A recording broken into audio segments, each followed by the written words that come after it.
What's going on, guys? It's SVT Vasquez back at it with another video for you guys. And if you're new to the channel, make sure you hit that subscribe button down below. And today we're going to be talking about the new 2020 Toyota Supra and the new GT500 and my thoughts and my opinions about what I think about both of those cars. So first of all, I'm going to get started with the Toyota Supra. And Toyota teamed up with BMW and they created a Toyota Supra for Toyota and the BMW Z4 for BMW.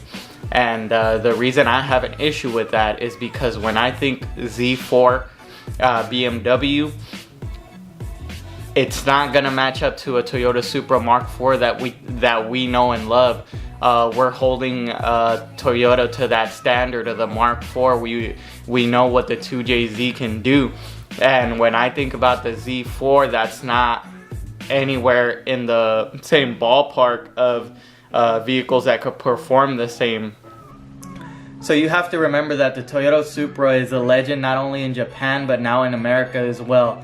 And those cars, and that car should be named up there with the Nissan GT-R and the Honda NSX. And both those companies recently produced those vehicles, and those vehicles came out great. The NSX is a top competitor up there with sports car, and so is the Nissan GT-R. So Toyota Supra shouldn't have used the Supra name to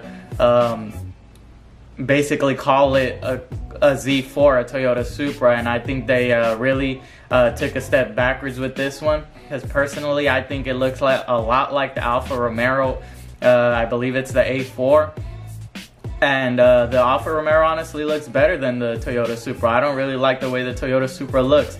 They didn't add the wing like the Toyota Supra had in the Mark IV, and they added a ducktail instead, and it's a fixed ducktail. So if you don't like the ducktail and you rather have a wing, you really don't have the option for one or the other, because the Toyota Supra has a fixed ducktail. So even if you did add the wing, the ducktail would still be there unless they come out with a delete for it, which would cost you more money. When I think of the Z4, I think of a Honda S2000, Nissan 370Z, and cars like this. So I think Toyota dropped the ball, not specifically from making this car, but from naming it the Toyota Supra. I think they could have gotten away with it if they called it the Toyota Celica instead. That would have been a better matchup for the BMW Z4 and a better platform for them to build a Toyota Celica. And BMW is, as we all know, it's a higher end company. It's more luxury, and they do have their sports cars, and they do have a M4. So why they chose not to go with the M4 platform instead to build a Toyota Supra is beyond me. But what I get out of this is that Toyota as a company is not really, they're not committing to a sports car. That's why the BRZ and the FRS are share a platform. So the reason that Toyota doesn't want to commit to a sports car is because they have to come up with a brand new platform. And instead of coming up and spending all the money to come up with a brand new platform, they're teaming up with BMW and using their platform to create the Toyota Supra. And I don't think that does Toyota justice, because there's a big fan base for the Toyota Supra now and people are looking forward to it. So if they would have spent the time and effort, I think it would have paid off in the long run. Also, having a BMW run your platform, the expenses are going to come with it. All the upgrades that you spend on upgrading a BMW engine or maintenance and fixing a BMW, all those expenses are going to carry over to the Toyota platform, because the engine and tranny are BMW.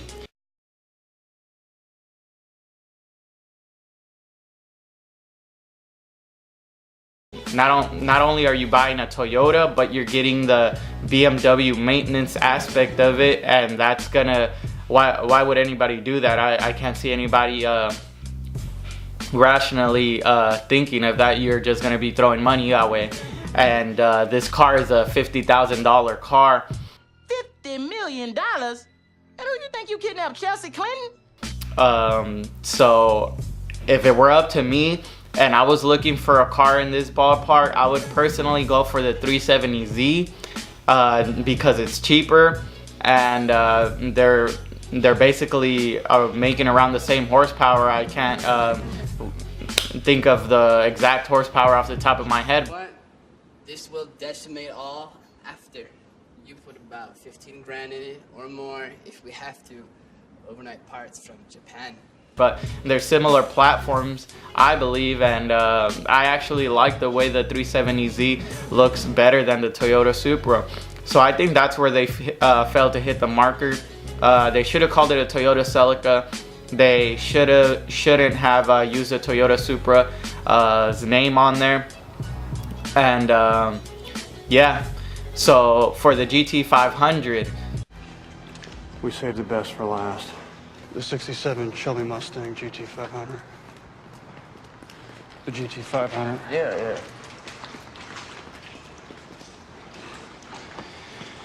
There she is. Yep. There's Eleanor. So the GT500, where Ford messed up is where someone made a remark that said Venom kills demons, and everybody's been thinking about that this whole time. How much horsepower is the new GT500 gonna make? So the new GT500 isn't gonna make the same power as a Hellcat Demon, nor should it try to make that much horsepower, because it's like bringing a soccer player to play football. The Demon is specifically designed for a drag strip. The GT500 is specifically designed for the track. So you're not gonna have the GT500 dominate everything, because if the Demon were to face the Mustang on a track, the Mustang would obviously win. And the Demon is specifically made for a drag strip, so I would assume it would win depending on how much the Mustang weighs. And I think they should have nipped that in the butt from the beginning. As soon as that comment was made, Ford should have came out and said, we aren't going against the Demon. We're not trying to be better than the Demon. We're a completely different vehicle, and we're designing it for a completely different motherfucking fucking, and we're designing it for the track, not for the drag strip. So other than that, I think the GT500 is great. It looks good.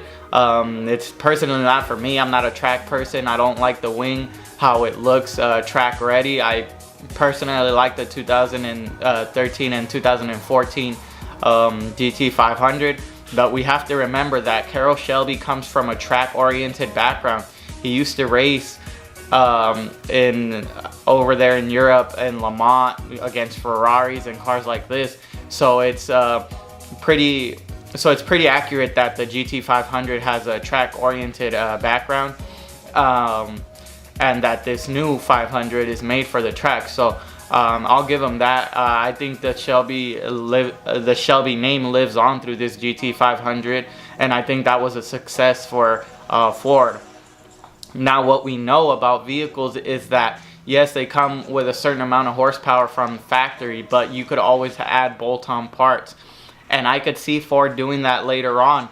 The Hellcat platform got a bigger blower and came on and became the Demon. It wasn't just born the Demon.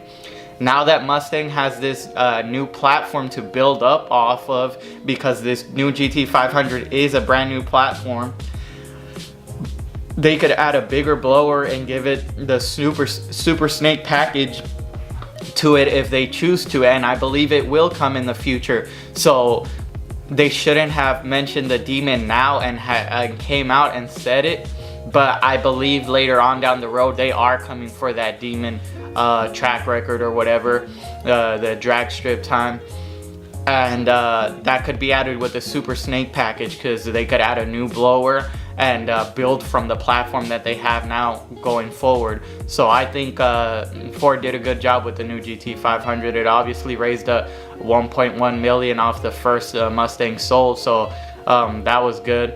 The Toyota Supra, obviously it's getting hyped because of the name, but I don't believe it lives up to what the Toyota Supra means to all of us. And I think the only reason the Toyota Supra could survive is based on its aftermarket parts, the body kits, and how high horsepower you could get out of it, and that's gonna make or break the Toyota Supra. This is your car. My car? I said a 10-second car, not a 10-minute car. You could push this across the finish line or tow it. Couldn't even tow that across the finish line. But for now, as it stands, I think the Toyota Supra was a fail. And that's just my thoughts and opinions. If you guys disagree or agree, let me know down in the comments below. What did you guys think of the new reveals? Would you rather get the Supra or the Mustang if you had the money for it? Make sure you hit that like, subscribe if you're new, and thank you guys for watching, and I'll see you in the next one. Peace. I'm just all about this money, I don't think about no thighs. Girl, you don't know about me, so get off my fucking D. Born and raised in the dot, this is real as you gon' see. Girl, you don't know about me, so get off my fucking D.